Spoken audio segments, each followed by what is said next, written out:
Berita melaporkan GRS dan Pakatan Harapan serta Barisan Nasional meletakkan seluruh keturunan dan keluarga Musa Aman untuk bertanding dalam pilihan raya negeri Sabah.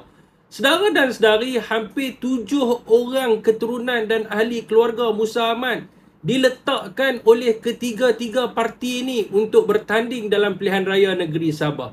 Saudara dan saudari, Anifah Aman, iaitu adik Musa Aman, bertanding bawah tiket GRS di Bongawan.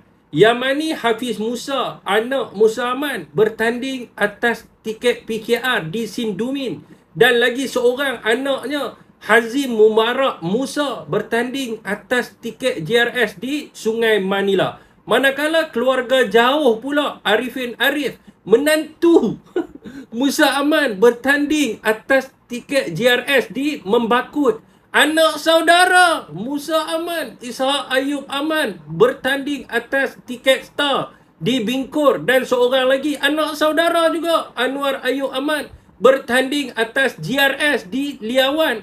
UMNO juga meletakkan daripada keturunan Musa Aman, iaitu Nik Muhammad Nazmi Nik Zawawi, iaitu sepupu kepada Anwar Ayub Aman, bertanding atas UMNO di Liawan. Saudara dan saudari, ini apa ni? Saya melihat Sabah ini, jika GRS, PKR dan UMNO menang, hanya dikuasai oleh keluarga Musa Aman, di mana segala keputusan pentadbiran dan pengurusan negeri akan dibuat oleh keluarga dia saja. Adakah ini yang rakyat Sabah mahukan? Di mana negeri mereka hanya dikuasai dan ditadbir oleh satu keluarga, daripada TYT hinggalah ke ketua menteri, menteri dan ahli berpolitik. Semua keluarga mereka. So, apakah respon rakyat Sabah? Hei, pening kepala bos.